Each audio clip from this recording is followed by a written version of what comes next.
Sabe, a gente vive num mundo cheio de incerteza e de promessas que muitas vezes não se cumprem, não é mesmo?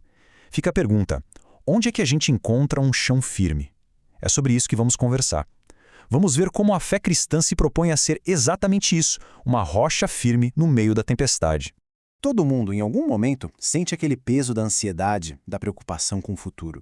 Mas e se existisse uma forma de pegar essa preocupação e transformar em uma esperança de verdade?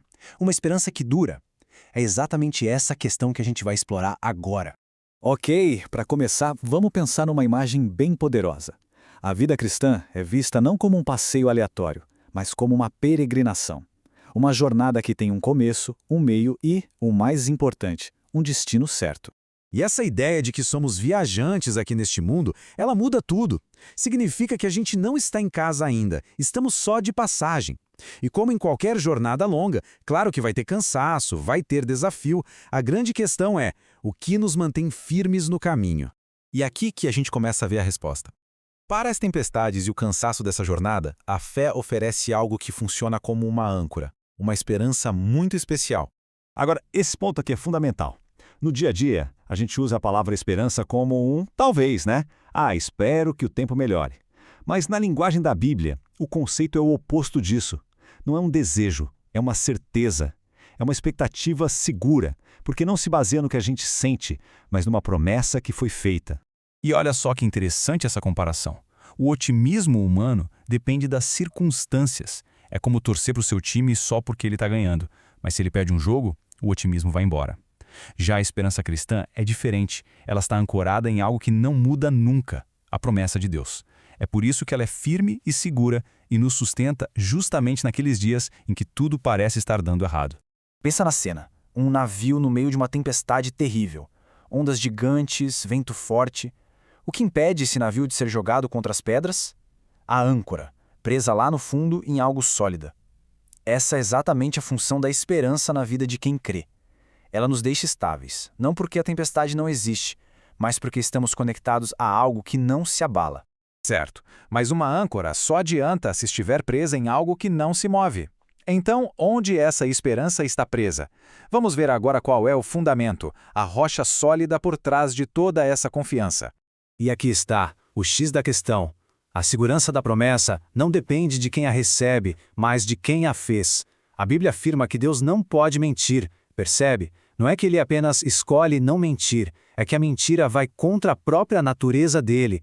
Ele é a própria verdade. E as implicações disso são enormes. Se Deus não pode mentir, significa que a palavra dele é a verdade absoluta. O caráter dele não muda com o tempo ou com a situação. E o mais importante de tudo, cada promessa que ele fez, ele vai cumprir. É a garantia mais segura que existe. Ok, então a gente entende que existe essa promessa eterna feita por um Deus totalmente fiel. Mas como é que essa promessa que foi feita antes dos tempos eternos chega até nós hoje, no meio da nossa jornada? Esse mapa do tempo aqui é sensacional. Ele mostra que a promessa da vida eterna não foi um plano B, foi algo planejado desde a eternidade. Depois, essa promessa se tornou visível na história, no momento certo, com a vinda de Jesus. E hoje ela continua sendo revelada, sendo trazida para perto da gente de um jeito bem específico. E esse jeito é a pregação da palavra.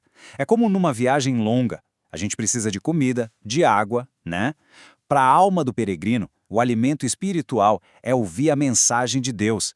É isso que fortalece a fé e faz aquela promessa eterna se tornar algo real e presente na nossa vida hoje. Então a gente já viu todo esse fundamento incrível.